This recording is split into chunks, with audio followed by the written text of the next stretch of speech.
ਔਰ ਪੰਜਾਬੀ ਸੂਬਾ ਜਦੋਂ ਬਣਿਆ ਬਿਲਕੁਲ ਜੀ।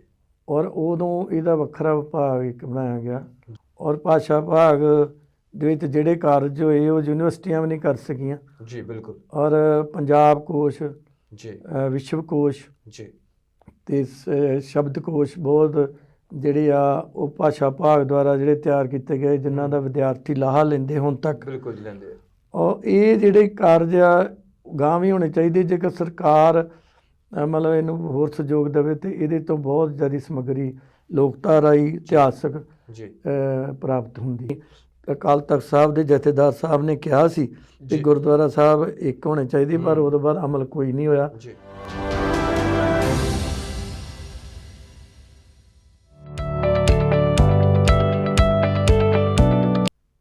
ਵਿਰਾਸਤ ਟੀਵੀ ਦੇ ਨਾਲ ਜੁੜੇ ਆਪ ਸਾਰੇ ਹੀ ਦਰਸ਼ਕਾਂ ਦਾ ਸਵਾਗਤ ਹੈ। ਜੀ ਆਇਆਂ ਨੂੰ ਆਖਦੇ ਹਾਂ ਪ੍ਰੋਗਰਾਮ ਸਾਹਿਤ ਅਤੇ ਸਾਹਿਤਕਾਰ ਦੇ ਵਿੱਚ।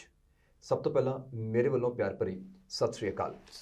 ਉਮੀਦ ਤੇ ਅਰਦਾਸ ਕਰਦਾ ਹਾਂ ਜਿੱਥੇ ਕਿਤੇ ਹੋਵੋ ਪਰਮਾਤਮਾ ਅਕਾਲ ਪੁਰਖ ਅੱਲਾਹ ਤਾਲਾ ਦੇ ਭਾਣੇ ਵਿੱਚ ਆਪਣੀ ਜ਼ਿੰਦਗੀ ਬਤੀਤ ਕਰ ਰਹੇ ਹੋਵੋਗੇ। ਜਦੋਂ ਸਾਹਿਤ ਦੀ ਗੱਲ ਆਉਂਦੀ ਹੈ ਤੇ ਪੰਜਾਬੀ ਸਾਹਿਤ ਭਾਵੇਂ ਕਿ ਕਾਵਿ ਰੂਪ ਦੇ ਵਿੱਚ ਪਹਿਲਾਂ ਬਹੁਤ ਵੱਡੇ ਪੱਧਰ ਤੇ ਪ੍ਰਚਲਿਤ ਰਿਹਾ, ਪਰ ਫਿਰ ਵਾਰਤਕ ਆਇਆ, ਸਵੈ ਜੀਵਨੀਆਂ ਪੰਜਾਬੀ ਵਿੱਚ ਲਿਖਣ ਦੀ ਸ਼ੁਰੂਆਤ ਹੋਈ। ਹੌਲੀ ਹੌਲੀ ਪੰਜਾਬੀ ਸਾਹਿਤ ਨੇ, ਜੋ ਕਿ ਪਹਿਲਾਂ ਤਾਂ ਕੇਵਲ ਇੱਕ ਭਗਤੀ ਸਾਹਿਤ ਸੀਗਾ, ਇਹਨੇ ਸੱਭਿਆਚਾਰਕ, ਆਰਥਿਕ, ਰਾਜਨੀਤਿਕ ਪੱਖ ਤੋਂ ਵੀ ਬਹੁਤ ਕੁਝ ਸਾਹਿਤ ਜਗਤ ਨੂੰ ਦਿੱਤਾ।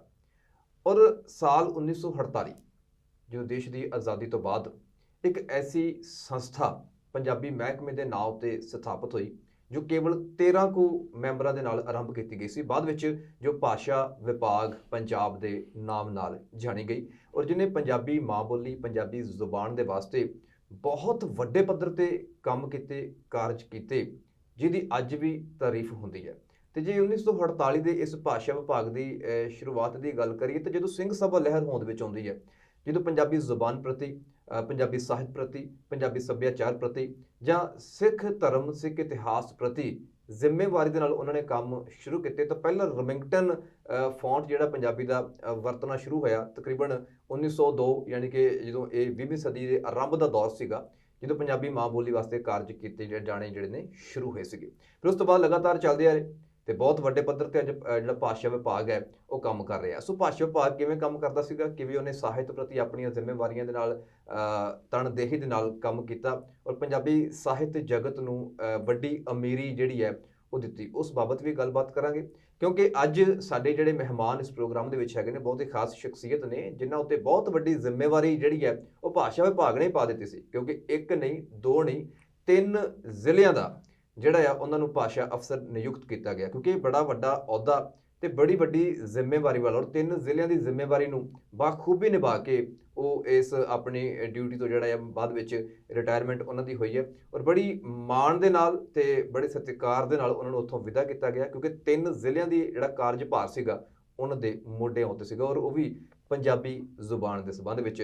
ਸੋ ਕਹਿਣ ਤੋਂ ਭਾਵ ਡਾਕਟਰ ਭੁਪਿੰਦਰ ਸਿੰਘ ਜੀ ਮੱਟੂ, ਜਿਨ੍ਹਾਂ ਨੇ ਆਪ ਵੀ ਸਾਹਿਤ ਦੀ ਸਿਰਜਣਾ ਕੀਤੀ। ਸਭ ਤੋਂ ਪਹਿਲਾਂ ਸਵਾਗਤ ਕਰਦੇ ਹਾਂ ਪ੍ਰੋਗਰਾਮ ਦੇ ਵਿੱਚ। ਜੀ ਆਖਦੇ ਹਾਂ ਮੱਟੂ ਸਾਹਿਬ, ਸ਼ੁਕਰੀਆ ਜੀ, ਸਤਿ ਸ਼੍ਰੀ ਅਕਾਲ। ਸਤਿ ਸ਼੍ਰੀ ਅਕਾਲ ਜੀ। ਸਿਹਤਾਂ ਕੀ ਹਾਲ ਨੇ ਜੀ? ਹਾਂ ਵਧੀਆ ਜੀ। ਮੈਂ ਤਾਂ ਪਹਿਲਾਂ ਤੁਹਾਡੇ ਚੈਨਲ ਦਾ ਧੰਨਵਾਦੀ ਹਾਂ, ਵਿਰਾਸਤ ਟੀਵੀ ਦਾ, ਕਿ ਤੁਸੀਂ ਮੈਨੂੰ ਮੌਕਾ ਦਿੱਤਾ ਔਰ ਦਰਸ਼ਕਾਂ ਦੇ ਰੂਬਰੂ ਕਰਨ ਦਾ ਲਈ ਬਹੁਤ ਬਹੁਤ ਧੰਨਵਾਦ। ਸ਼ੁਕਰੀਆ ਜੀ, ਤੁਸੀਂ ਸਮਾਂ ਕੱਢਿਆ। ਸਾਨੂੰ ਥੋੜਾ ਸਵਾਲ ਪੁੱਛਣ ਵਾਸਤੇ ਵੀ ਹਿਚਕਿਚਾਹਟ ਜੀ ਹੋ ਰਹੀ ਹੈ ਵੀ ਐਡੀ ਵੱਡੀ ਸ਼ਖਸੀਅਤ ਜਿਹਨੇ ਪੰਜਾਬੀ ਮਾਂ ਬੋਲੀ ਪ੍ਰਤੀ ਆਪਣੀ ਸਾਰੀ ਜ਼ਿੰਦਗੀ ਲਾਈ ਔਰ ਪੰਜਾਬੀ ਸਾਹਿਤ ਦੀ ਸਿਰਜਣਾ ਵੀ ਕੀਤੀ ਔਰ ਐਸੇ ਖੋਜ ਕਾਰਜ ਵੀ ਕੀਤੇ ਔਰ ਵਿਭਾਗ ਦੇ ਵਿੱਚ ਰਹਿੰਦੇ ਹੋਇਆਂ ਬਹੁਤ ਸਾਰੀਆਂ ਕਿਤਾਬਾਂ ਦਾ ਅਨੁਵਾਦ ਵੀ ਜਿਹੜਾ ਕਰਵਾਇਆ, ਕਿ ਬੜੀ ਜ਼ਿੰਮੇਵਾਰੀ ਵਾਲਾ ਅਹੁਦਾ ਸੀਗਾ। ਵੈਸੇ ਇਹ ਜਿਹੜੀ ਨੌਕਰੀ ਦਾ ਮਿਲ ਜਾਣਾ ਇਹ ਸੁਭਾਵਕ ਸੀ ਜਾਂ ਸਾਹਿਤ ਨਾਲ ਕੋਈ ਚੇਟਕ ਹੈ ਵੀ ਸੀ ਪਹਿਲਾਂ ਵੀ? ਸ਼ੁਰੂਆਤ ਵਿੱਚ ਬਚਪਨ ਦੀ ਗੱਲ ਕਰਦੇ ਹਾਂ ਜਾਂ ਜਵਾਨੀ ਵਾਲੇ ਸਮੇਂ ਦੀ ਗੱਲ ਕਰਦੇ ਹਾਂ? ਨਹੀਂ, ਮੈਂ ਦੱਸਣਾ ਚਾਹੁੰਦਾ ਕਿ ਪਹਿਲੋਂ ਮਤਲਬ ਜਦੋਂ ਮੈਂ ਪੜ੍ਹ ਰਿਹਾ ਸੀ, MA ਹਿਸਟਰੀ ਪਹਿਲੋਂ ਕੀਤੀ ਹੈ। ਅੱਛਾ ਜੀ। ਅਤੇ ਅਚਨਚੇਤ ਮਤਲਬ ਮੇਰੇ ਨਾਲ ਕੁਝ ਇਹੋ ਜਿਹੀ ਵਾਪਰਿਆ ਘਟਨਾ ਕਿ ਮੈਨੂੰ ਪਹਿਲੀ ਜੋ ਮੇਰੀ ਜੋਬ ਸੀਗੀ ਜੀ, ਜਿਹੜੀ ਕੇਂਦਰ ਸਰਕਾਰ ਦੇ ਸੂਚਨਾ CID ਸੀਗੀ। ਅੱਛਾ ਜੀ। ਉਹਦੇ ਵਿੱਚੋਂ ਮੈਨੂੰ ਕੁਝ ਕਾਰਨਾਂ ਕਰਕੇ ਪੰਜਾਬ ਦਾ ਮਾਹੌਲ ਜਿਹੜਾ ਉਦੋਂ ਸੁਖਾਵਾਂ ਨਹੀਂ ਸੀ, ਉਦੋਂ ਮੈਨੂੰ ਉਹ ਤੋਂ ਅਸਤੀਫਾ, ਕੁਝ ਸਾਲ 2 ਸਾਲ ਨੌਕਰੀ ਕਰਕੇ ਅਸਤੀਫਾ ਦੇਣਾ ਪਿਆ। ਅੱਛਾ ਜੀ। ਫਿਰ ਮੈਨੂੰ ਮਤਲਬ ਕਿਸੇ ਵਸ ਜਿਹੜਾ ਮੈਨੂੰ ਆਪਣਾ ਅੰਮ੍ਰਿਤਸਰ ਛੱਡ ਕੇ ਚੰਡੀਗੜ੍ਹ ਜਾਣਾ ਪਿਆ ਅੱਛਾ ਜੀ। ਔਰ ਉੱਥੇ ਮੈਂ ਐਮਏ ਪੰਜਾਬੀ ਸ਼ੁਰੂ ਕਰ ਦਿੱਤੀ। ਹੂੰ ਔਰ ਐਮਏ ਪੰਜਾਬੀ ਕਰਦਾ ਮੇਰੀ ਲਗਨ ਜਿਹੜੀ ਆ ਉਹ ਪੰਜਾਬੀ ਸਾਹਿਤ ਨਾਲ ਔਰ ਖ਼ਾਸ ਤੌਰ 'ਤੇ ਲੋਕ ਧਾਰਾ ਦੇ ਨਾਲ ਮੇਰਾ ਜ਼ਿਆਦਾ ਲਗਾਅ ਹੋਇਆ ਜੀ। ਔਰ ਪੰਜਾਬੀ ਦੀ ਐਮਏ ਕਰਦਿਆਂ ਹਾਂਜੀ ਮੇਰਾ ਜ਼ਿਆਦਾ ਲੋਕ ਧਾਰਾ ਦੇ ਉੱਤੇ ਮੇਰਾ ਇੰਟਰਸਟ ਪੈਦਾ ਹੋ ਗਿਆ। ਜੀ ਜੀ ਜੀ। ਔਰ ਮੈਂ ਐਮਫਿਲ ਜਿਹੜੀ ਡਾਕਟਰ ਨਾਰ ਸਿੰਘ ਜਿਹੜੇ ਕਿ ਲੋਕ ਧਾਰਾ ਦੇ ਵਿਗਿਆਨੀ ਨੇ ਔਰ ਬਹੁਤ ਮਸ਼ਹੂਰ ਜਿਹੜੇ ਹੈੱਡ ਰਹੇ ਪੰਜਾਬ ਯੂਨੀਵਰਸਿਟੀ ਚੰਡੀਗੜ੍ਹ ਦੇ, ਮੈਂ ਉਹਨਾਂ ਦੇ ਤਹਿਤ ਨਿਗਰਾਨ ਮੇਰੇ ਉਹਨਾਂ ਦੇ ਐਮਫਿਲ ਕੀਤੀ। ਅੱਛਾ ਜੀ। ਔਰ ਸਰ ਰਿਚਰਡ ਟੈਂਪਲ ਤੋਂ ਲੈ ਕੇ 1992 ਤੱਕ ਜੀ ਜਿਹੜਾ ਸਰਵੇਖਣ ਲੋਕ ਧਾਰਾ ਦਾ ਕਤਰਨ ਸੰਪਾਦਨ ਤੇ ਅਧਿਐਨ ਵਾਹ। ਦਾ ਕਾਰਜ ਮੈਂ ਵੱਖ-ਵੱਖ ਯੂਨੀਵਰਸਿਟੀਆਂ ਦੇ ਵਿੱਚ ਜਾ ਕੇ ਬੁੱਕਸ ਇਕੱਤਰ ਕਰਕੇ ਔਰ ਥੀਸਿਸ ਜਿਹੜਾ ਖੋਜ ਨਿਬੰਧ ਜਾਂ ਐਮਫਿਲ ਜਾਂ PhD ਦੇ ਹੋਏ ਆ ਉਹਨਾਂ ਜੀ। ਬਾਰੇ ਵੀ ਲਿਖਿਆ। ਜੀ ਔਰ ਇਹਦੋਂ ਬਾਅਦ ਮੇਰਾ ਬਹੁਤ ਇੰਟਰਸਟ ਸੀ ਕਿ ਮੈਂ ਭਾਸ਼ਾ ਵਿਭਾਗ 'ਚ ਜਾਵਾਂ ਤੇ ਕੁਦਰਤੀ ਮਤਲਬ ਇੱਕ ਇੰਟਰਵਿਊ ਦਿੱਤੀਆਂ ਕਈਆਂ ਮਹਿਕਮਿਆਂ 'ਚ, ਪਰ ਮੇਰੀ ਸਿਲੈਕਸ਼ਨ ਜਿਹੜੀ ਇੱਧਰ ਹੋ ਗਈ। ਉਹ ਮੈਂ 1994 ਦੇ ਵਿੱਚ ਜੀ ਭਾਸ਼ਾ ਵਿਭਾਗ ਦੇ ਵਿੱਚ ਜਿਹੜਾ ਜੁਆਇਨ ਕਰ ਲਿਆ। ਮੈਨੂੰ ਬਹੁਤ ਵਧੀਆ ਲੱਗਾ ਕਿ ਜਿਹੋ ਜਿਹਾ ਦਿਲੋਂ ਮੈਂ ਚਾਹੁੰਦਾ ਹਾਂ ਉਹ ਜਿਹਾ ਵਿਭਾਗ ਮੈਨੂੰ ਮਿਲਿਆ। ਜੀ ਔਰ ਜਿਹੜੇ ਉਸ ਟਾਈਮ ਦੇ ਸਾਡੇ ਡਾਇਰੈਕਟਰ ਸਾਹਿਬ ਸੀ ਜੀ। ਸਰਦਾਰ ਜੀਤ ਸਿੰਘ ਕੱਕੜ, ਅੱਛਾ ਜੀ। ਔਰ ਉਹ ਬਹੁਤ ਵਧੀਆ ਡਾਇਰੈਕਟਰ ਸੀ। ਔਰ ਜਿਹੜੇ ਨਵੇਂ ਬੱਚੇ ਸੀ ਜਾਂ ਨਵੇਂ ਜਿਹੜੇ ਐਮਪਲਾਈਜ਼ ਸੀ ਉਹਨਾਂ ਨੂੰ ਬਹੁਤ ਸਹਿਯੋਗ ਦਿੰਦੇ ਸੀ। ਔਰ ਉਹਨਾਂ ਸਾਨੂੰ ਪਹਿਲੋਂ ਹੀ ਮੇਰੀ ਜਿਹੜੀ ਤੇ ਮੇਰੇ ਦੋਸਤ ਇੱਕ ਦੋ ਸਰਦਾਰ ਸਤਨਾਮ ਸਿੰਘ ਜੀ ਜੀ ਜਿਹੜੇ ਹੁਣ ਇਸ ਵੇਲੇ ਸਹਾਇਕ ਡਾਇਰੈਕਟਰ ਨੇ, ਔਰ ਸਾਨੂੰ ਅਨੁਵਾਦ ਵਿਭਾਗ ਦੇ ਵਿੱਚ ਇਹਦੇ 'ਚ ਕਾਰਜ ਦਿੱਤਾ ਗਿਆ। ਅੱਛਾ ਜੀ। ਅਤੇ ਅਨੁਵਾਦ ਵਿਭਾਗ ਦੇ ਵਿੱਚ ਅਸੀਂ ਕੰਮ ਕਰਨਾ ਸ਼ੁਰੂ ਕਰਤਾ। ਉਸ ਟਾਈਮ ਅਸੀਂ ਕਾਫੀ ਕਿਤਾਬਾਂ ਅਨੁਵਾਦ ਜਿਹੜੀਆਂ ਸਰਕਾਰੀ ਕਾਰਜ ਕੀਤੇ। ਜੀ ਉਦੋਂ ਬਾਅਦ ਅਸੀਂ ਵੱਖ-ਵੱਖ ਜਿਹੜੇ ਹੋਰ ਸੈਕਸ਼ਨ ਨੇ ਉੱਥੇ ਜੀ। ਬਾਲ ਗਿਆਨ, ਹਾਂਜੀ ਬਾਲ ਗਿਆਨ 'ਚ ਬੱਚਿਆਂ ਦੀਆਂ ਕਿਤਾਬਾਂ ਦੇ ਬਾਰੇ ਲਿਖਿਆ ਜਾਂਦਾ ਜਾਂ ਉਹਨਾਂ ਦੇ ਉਹਦੇ ਵਿੱਚ ਭੂਮਿਕਾਵਾਂ ਜਾਂ ਉਹਦੇ ਕੰਮ ਜਿਹੜਾ ਸਾਰਾ ਖਰੜਾ ਚੈੱਕ ਕਰਨਾ, ਜੀ ਉਹ ਕਾਰਜ ਕੀਤੇ। ਇਸੇ ਤਰ੍ਹਾਂ ਵਿਸ਼ਵ ਕੋਸ਼ ਜੀ ਜਿਹੜਾ ਉਹਦੇ ਵਿੱਚ ਕੰਮ ਕੀਤਾ, ਉਹ 'ਚ ਜਿਹੜੀਆਂ ਵੱਖ ਵਿਦਵਾਨਾਂ ਦੀਆਂ ਵੱਖ-ਵੱਖ ਸ਼ਖਸੀਅਤਾਂ ਦੀਆਂ ਜੀ ਜਿਹੜੀਆਂ ਐਂਟਰੀਆਂ ਕੀਤੀਆਂ ਜਾਂਦੀਆਂ ਜੀ। ਉੱਤੇ ਕਾਰਜ ਕੀਤਾ। ਫਿਰ ਇਸ ਤੋਂ ਇਲਾਵਾ ਹੋਰ ਵੀ ਜਿਹੜੇ ਸੰਪਾਦਨਾ ਦਾ ਕੰਮ ਹੈਗਾ, ਜੀ ਹੋਰ ਬੜੇ ਕੰਮ ਕੀਤੇ। ਫਿਰ ਮੈਂ ਬਤੌਰ ਜ਼ਿਲ੍ਹਾ ਭਾਸ਼ਾ ਅਫਸਰ ਗੁਰਦਾਸਪੁਰ ਜੀ 2002 ਦੇ ਵਿੱਚ ਆ ਗਿਆ। ਜੀ ਜੀ ਬਿਲਕੁਲ ਜੀ। ਵੈਸੇ ਮੋਟਰ ਸਾਹਿਬ ਵੇ ਕੀ ਜ਼ਿੰਮੇਵਾਰੀਆਂ ਹੁੰਦੀਆਂ ਵਾ ਜ਼ਿਲ੍ਹਾ ਭਾਸ਼ਾ ਅਫਸਰ ਦੀਆਂ ਆਪਣੇ ਇਲਾਕੇ ਵਿੱਚ? ਕਿਉਂਕਿ ਜੇ ਅੱਜ ਦੀ ਅਸੀਂ ਗੱਲ ਕਰਦੇ ਹਾਂ ਨਾ, ਭਾਸ਼ਾ ਵਿਭਾਗ ਦਾ ਮਤਲਬ ਵੀ ਭਾਸ਼ਾ ਦਾ ਪ੍ਰਚਾਰ ਔਰ ਪ੍ਰਸਾਰ ਕਰਨਾ ਸੀਗਾ। ਔਰ ਅੱਜ ਜਿਵੇਂ ਜਿਵੇਂ ਅਸੀਂ ਅੱਗੇ ਵੱਧ ਰਹੇ ਹਾਂ, 21ਵੀਂ ਸਦੀ ਦੇ ਹਾਣੀ ਬਣ ਰਹੇ ਹਾਂ, ਅਸੀਂ ਆਪਣੀ ਭਾਸ਼ਾ ਨਾਲੋਂ ਟੁੱਟਦੇ ਜਾ ਰਹੇ ਹਾਂ। ਸੋ ਉੱਥੇ ਫਿਰ ਭਾਸ਼ਾ ਵਿਭਾਗ ਦੇ ਜਿਹੜੇ ਜ਼ਿਲ੍ਹਾ ਦਫ਼ਤਰ ਹੁੰਦੇ ਉਹ ਕਿੱਦਾਂ ਦੀ ਭੂਮਿਕਾ ਨਿਭਾਉਂਦੇ ਆ? ਇਹਦੀ ਜਿਵੇਂ ਮਤਲਬ ਸਰਕਾਰ ਨੇ ਇੱਕ ਮਹਿਕਮਾ ਕਿਉਂਕਿ ਇਹ ਆਜ਼ਾਦ ਕੀਤਾ ਸੀਗਾ, ਜੀ ਔਰ ਪੰਜਾਬੀ ਸੂਬਾ ਜਦੋਂ ਬਣਿਆ ਬਿਲਕੁਲ ਜੀ। ਔਰ ਉਦੋਂ ਇਹਦਾ ਵੱਖਰਾ ਵਿਭਾਗ ਇੱਕ ਬਣਾਇਆ ਗਿਆ। ਜੀ ਔਰ ਉਸ ਵਿਭਾਗ ਦੇ ਨੇ ਪਹਿਲੋਂ ਬਹੁਤ ਕੰਮ ਕੀਤੇ ਆ। ਜੀ ਔਰ ਭਾਸ਼ਾ ਵਿਭਾਗ ਦੇ ਵਿੱਚ ਜਿਹੜੇ ਕਾਰਜ ਹੋਏ ਉਹ ਯੂਨੀਵਰਸਿਟੀਆਂ ਵੀ ਨਹੀਂ ਕਰ ਸਕੀਆਂ। ਜੀ ਬਿਲਕੁਲ। ਔਰ ਪੰਜਾਬ ਕੋਸ਼, ਜੀ ਵਿਸ਼ਵ ਕੋਸ਼ ਜੀ ਅਤੇ ਸ਼ਬਦ ਕੋਸ਼ ਬਹੁਤ ਜਿਹੜੇ ਆ ਉਹ ਭਾਸ਼ਾ ਵਿਭਾਗ ਦੁਆਰਾ ਜਿਹੜੇ ਤਿਆਰ ਕੀਤੇ ਗਏ, ਜਿਨ੍ਹਾਂ ਦਾ ਵਿਦਿਆਰਥੀ ਲਾਹਾ ਲੈਂਦੇ ਹੁਣ ਤੱਕ। ਬਿਲਕੁਲ ਜੀ ਲੈਂਦੇ ਆ। ਉਹ ਇਸੇ ਤਰ੍ਹਾਂ ਅਨੁਵਾਦ ਦੇ ਕਾਰਜ ਜਿਹੜੇ ਵਰਲਡ ਫੇਮਸ ਵਿਦਵਾਨ ਜੀ ਉਹਨਾਂ ਦੁਆਰਾ ਜਿਹੜੇ ਨਾਵਲ, ਜੀ ਨਾਟਕ, ਕਹਾਣੀਆਂ ਲਿਖੀਆਂ ਗਈਆਂ, ਉਹਨਾਂ ਦਾ ਅਨੁਵਾਦ ਵੀ ਭਾਸ਼ਾ ਵਿਭਾਗ ਨੇ ਕੀਤਾ। ਜੀ ਔਰ ਬਹੁਤ ਮਹੱਤਵਪੂਰਨ ਕਿਤਾਬਾਂ ਜਿਹੜੀਆਂ ਪੁਸਤਕਾਂ ਅੰਗਰੇਜ਼ੀ ਵਿਦਵਾਨਾਂ ਦੀਆਂ, ਜੀ ਉਹਨਾਂ ਨੂੰ ਭਾਸ਼ਾ ਵਿਭਾਗ ਨੇ, ਜਿਵੇਂ ਕਿ ਸਰ ਰਿਚਰਡ ਟੈਂਪਲ ਜੀ ਦੀ ਲੀਜੈਂਡ ਆਫ ਪੰਜਾਬ, ਜਿਵੇਂ caste and tribe of Punjab, H.A. Rose, ਜੀ ਇਹੋ ਜਿਹੀਆਂ ਕਿਤਾਬਾਂ ਜਿਹੜੀਆਂ ਉਹਨਾਂ ਨੇ ਜਿਹੜੀ ਭਾਰਤੀ ਤੇ ਪੰਜਾਬੀ ਜੀ ਲੋਕਾਂ ਦੇ ਸਾਹਮਣੇ ਲਿਆਂਦੀਆਂ, ਜਿਹੜੀਆਂ ਪਹਿਲਾਂ ਨਹੀਂ ਸੀ, ਹੁਣ ਤੱਕ ਵੀ ਉਦੋਂ ਕਿਤਾਬਾਂ ਜਿਹੜੀਆਂ ਅਵੇਲੇਬਲ ਨੇ। ਜੀ ਔਰ ਦੁਬਾਰਾ ਸਰਕਾਰ ਯਤਨ ਕਰ ਰਹੀ ਕਿ ਇਹਨਾਂ ਨੂੰ ਛਾਪਿਆ ਜਾਵੇ। ਜੀ ਔਰ ਇਸ ਤਰ੍ਹਾਂ ਦੇ ਹੋਰ ਕਾਰਜ ਸਰਵੇਖਣ ਦੇ ਕੰਮ ਬਹੁਤ ਵਧੀਆ ਹੋਏ ਆ। ਜੀ ਵੱਖ-ਵੱਖ ਜਿਹੜੇ ਸ਼ਹਿਰਾਂ ਦਾ ਔਰ ਮਹੱਤਵਪੂਰਨ ਇਤਿਹਾਸਕ ਸਥਾਨਾਂ ਦਾ ਸਰਵੇਖਣ ਕੀਤਾ ਗਿਆ। ਜੀ ਉਹਦੇ ਵਿੱਚ ਜਿਹੜੇ ਉੱਥੋਂ ਦੇ ਲੋਕ ਗੀਤ, ਲੋਕ ਕਹਾਣੀਆਂ ਜੀ ਅਤੇ ਉੱਥੋਂ ਦਾ ਇਤਿਹਾਸ, ਸੱਭਿਆਚਾਰ ਜੀ ਔਰ ਉਹ ਪਿੰਡ ਕਦੋਂ ਵਸਿਆ, ਹਾਂਜੀ, ਇਹਨਾਂ ਬਾਰੇ ਬਹੁਤ ਜਾਣਕਾਰੀ ਦਿੱਤੀ ਗਈ। ਔਰ ਮੈਂ ਇਸੇ ਲੜੀ ਤਹਿਤ ਜਿਹੜਾ ਮੈਂ ਸਰਵੇਖਣ ਦੀ ਇੱਕ ਕਿਤਾਬ ਜਿਹੜੀ 550 ਸਾਲਾ ਸ੍ਰੀ ਗੁਰੂ ਨਾਨਕ ਦੇਵ ਜੀ ਦੇ ਜਨਮ ਜਦੋਂ ਦੁਬਾਰਾ ਮਨਾਇਆ ਗਿਆ 150 ਸਾਲਾ 550 ਸਾਲਾ ਸੌਰੀ, ਤੇ ਉਦੋਂ ਇੱਕ ਕਿਤਾਬ ਮਹਿਕਮੇ ਨੇ ਇਹ ਛਪਾਈ ਸੀਗੀ। ਇਸ ਲੜੀ 'ਚ 3 ਕਿਤਾਬਾਂ ਮਹਿਕਮੇ ਨੇ ਛਪਵਾਈਆਂ, ਜਿਹੜੀ ਇੱਕ ਬਟਾਲਾ, ਸੁਲਤਾਨਪੁਰ ਲੋਧੀ ਤੇ ਡੇਰਾ ਬਾਬਾ ਨਾਨਕ। ਤੇ ਡੇਰਾ ਬਾਬਾ ਨਾਨਕ ਪੁਸਤਕ ਲਿਖਣ ਦਾ ਮੈਨੂੰ ਸੁਭਾਗ ਪ੍ਰਾਪਤ ਹੋਇਆ। ਡੇਰਾ ਬਾਬਾ ਨਾਨਕ ਉੱਥੇ ਜਾਣ ਦਾ 5-7 ਵਾਰੀ ਜਾ ਕੇ ਉੱਥੇ ਸਰਵੇ ਕੀਤਾ ਗਿਆ, ਔਰ ਉੱਥੋਂ ਦਾ ਇਤਿਹਾਸ ਜਿਹੜਾ ਭਾਵੇਂ ਪੁਸਤਕ ਪਹਿਲੋਂ ਛਪ ਚੁੱਕੀ ਸੀਗੀ 550 ਸਾਲਾਂ ਤੇ, ਪਰ ਉਹਨੂੰ ਦੁਬਾਰਾ ਸੋਧਿਆ ਗਿਆ। ਉਹਦੇ ਵਿੱਚ ਜਿਹੜਾ ਉੱਥੋਂ ਦਾ ਗੁਰੂ ਨਾਨਕ ਸਾਹਿਬ ਜਿਹੜਾ ਅਜਿੱਤੇ ਖੂਹ ਦੇ ਉੱਤੇ ਆ ਕੇ ਭਗਤੀ ਕਰਿਆ ਕਰਦੇ ਸੀ, ਲੋਕਾਂ ਨੂੰ ਉਪਦੇਸ਼ ਦਿੰਦੇ ਸੀ, ਔਰ ਬਾਬਾ ਸ੍ਰੀ ਚੰਦ ਜੀ ਨੇ ਜਿਹੜਾ ਉਹ ਨਗਰ ਵਸਾਇਆ, ਉਹ ਡੇਰਾ ਬਾਬਾ ਨਾਨਕ, ਪਹਿਲੋਂ ਡੇਰੇ ਤੋਂ ਡੇਰਾ ਉਹ ਪ੍ਰਚਲਿਤ ਹੋ ਗਿਆ, ਡੇਰਾ ਬਣਿਆ। ਬਿਲਕੁਲ। ਇਹ ਵੈਸੇ ਤੁਸੀਂ ਜਿੱਦਾਂ ਲੋਕਧਾਰਾ ਦੀ ਵੀ ਗੱਲ ਕੀਤੀ ਨਾ, ਲੋਕਧਾਰਾ ਪੰਜਾਬ ਲੋਕਧਾਰਾ ਉੱਤੇ ਵੀ ਕੰਮ ਕੀਤਾ ਆ। ਤੁਹਾਡੀ ਇਹ ਜਿਹੜੀ ਹੋਈ ਕਿਤਾਬ ਕਰਤਾਰਪੁਰ ਦੇ ਮਾਫ ਕਰਨਾ ਡੇਰਾ ਬਾਬਾ ਨਾਨਕ ਦੇ ਸੰਬੰਧ ਵਿੱਚ ਇੱਕ ਸਰਵੇ ਕਿਤਾਬ ਆਈ ਹੈ। ਇਹਦੇ ਕਿੰਨੀਆਂ ਕੁ ਚੁਣੌਤੀਆਂ ਸੀਗੀਆਂ, ਕਿਉਂਕਿ ਬੜਾ ਔਖਾ ਯਾਰ, ਜਿਵੇਂ ਤੁਸੀਂ ਜ਼ਿਕਰ ਕੀਤਾ ਵੱਖ-ਵੱਖ ਯੂਨੀਵਰਸਿਟੀਆਂ ਵਿੱਚ ਜਾ ਕੇ ਕਿਤਾਬਾਂ ਲੈ ਕੇ ਉਹਦੇ ਵਿੱਚੋਂ ਇਤਿਹਾਸ ਜਿਹੜਾ ਫੋਲਣਾ, ਇਹ ਬਤੌਰ ਡਿਊਟੀ ਕੀਤਾ ਹੈ। ਇਹ ਬਿਨਾਂ ਲੱਗਣ ਤੋਂ ਕੰਮ ਨਹੀਂ ਹੋ ਸਕਦਾ। ਇਹ ਮਤਲਬ ਫੋਕਲੋਰ ਬਾਰੇ ਜਿਹੜਾ ਕਹਿ ਰਹੇ ਉਹ ਤਾਂ ਮੈਂ ਇੱਕ ਵਿਦਿਆਰਥੀ ਹੋਣ ਦੇ ਤੌਰ 'ਤੇ ਕੀਤਾ ਸੀਗਾ, ਪਰ ਜਿਹੜਾ ਮੈਂ ਸਰਵੇ ਦਾ ਕੰਮ ਕੀਤਾ ਇਹਦੋਂ ਪਹਿਲਾਂ ਵੀ ਅਸੀਂ ਜਿਹੜਾ ਜਲਾਲਾਬਾਦ ਜਦੋਂ ਮਹਿਕਮੇ ਸੀ, ਇੱਕ ਟੀਮ ਸਾਡੀ ਬਣਦੀ ਸੀ, ਉਦੋਂ ਸਰਕਾਰ ਵੱਲੋਂ ਫੰਡ ਬਹੁਤ ਹੁੰਦੇ ਸੀ, ਤੇ ਇੱਕ ਟੀਮ ਜਾਂਦੀ ਸੀ, ਉਹ ਹਫ਼ਤਾ ਰਹਿੰਦੀ ਸੀ, ਅਸਲੀ ਕਾਰਜ ਉਹ ਹੁੰਦਾ ਸੀ, ਔਰ ਵੱਖ-ਵੱਖ ਲੋਕਾਂ ਦੀਆਂ ਇੰਟਰਵਿਊ ਲਈਆਂ ਜਾਂਦੀਆਂ ਸੀ। ਔਰ ਮਹਿਕਮੇ ਨੇ ਫਤਿਹਗੜ੍ਹ ਚੂੜੀਆਂ, ਜਲਾਲਾਬਾਦ, ਰੱਤੜ ਛੱਤੜ, ਫਿਰ ਘੜਾਮ, ਇਹੋ ਜਿਹੇ ਫਤਿਹਗੜ੍ਹ ਸਾਹਿਬ, ਔਰ ਮੈਂ ਕੁਝ ਬਹੁਤੀਆਂ ਕਿਤਾਬਾਂ ਹੁਣ ਟਾਈਮ ਥੋੜ੍ਹਾ ਨਹੀਂ ਕਹਿ ਦੱਸ ਸਕਦਾ, ਔਰ ਬਹੁਤ ਵਡਮੁੱਲੇ ਕਾਰਜ ਕੀਤੇ ਆ। ਔਰ ਇਹਦੇ ਵਿੱਚ ਸਾਡੇ ਡਾਕਟਰ ਅਜੀਤ ਸਿੰਘ ਕੱਕੜ, ਮਦਨ ਲਾਲ ਜੀ ਸੀਜਾ, ਸਰਦਾਰ ਚੇਤਨ ਸਿੰਘ ਜੀ ਤੇ ਮੈਡਮ ਕਰਮਜੀਤ ਕੌਰ ਜਿਹੜੇ ਹੁਣੇ ਰਿਟਾਇਰ ਹੋਏ ਆ, ਉਹਨਾਂ ਦਾ ਵਡਮੁੱਲਾ ਯੋਗਦਾਨ ਆ।